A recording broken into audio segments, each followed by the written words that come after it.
તો સૌરાષ્ટ્ર યુનિવર્સિટીના પૂર્વ ઇન્ચાર્જ કુલપતિ સામે વિરોધ ઉગ્ર બન્યો છે। ગિરીશ ભીમાણી સામે કાર્યવાહી ન થતા અમરેલીમાં વિરોધ। બીસીએ કોલેજ કેમ્પસનો ઘેરાવ કરીને એબીવીપી દ્વારા વિરોધ કરવામાં આવ્યો છે। ગિરીશ ભીમાણી હાય હાયના નારા સાથે હલ્લાબોલ કર્યો। રામધૂન કરીને વિદ્યાર્થીઓએ વિરોધ પ્રદર્શન કર્યું છે। ગિરીશ ભીમાણી પર આબુ ખાતે બહેનોની છેડતી કર્યાનો આરોપ છે। એબીવીપી દ્વારા છેડતી કર્યાનો વિડીયો પણ વાયરલ કરાયો છે। ગિરીશ ભીમાણી સામે પોલીસ દ્વારા ફરિયાદ લેવાય તેવી માંગ છે। માંગ નહીં સંતોષાય ત્યાં સુધી એબીવીપી દ્વારા વિરોધ કરવામાં આવશે।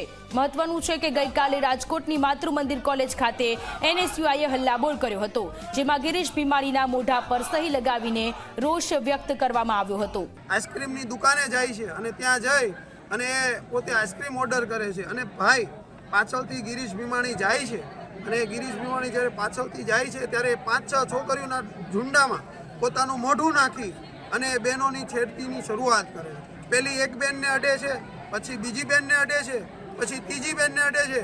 આવી રીતના એ 5-5 બેનની છેડતી કરે છે। તો ગઈકાલના અને આજના આ દ્રશ્ય છે કે જ્યાં ગિરીશ ભીમાણીની સામે આક્રમક સ્વરૂપમાં એબીવીપીના કાર્યકર્તાઓ ગઈકાલે ગિરીશ ભીમાણીના ચહેરા પર શાહી લગાવવામાં આવી હતી અને આજે અમરેલીમાં કોલેજ કેમ્પસમાં વિરોધ યથાવત જોવા મળી રહ્યો છે। સૌરાષ્ટ્ર યુનિવર્સિટીના કુલપતિ ગિરીશ ભીમાણી કે જેમની સામે વિદ્યાર્થીનીઓની છેડતી કરવાનો આરોપ લાગ્યો છે।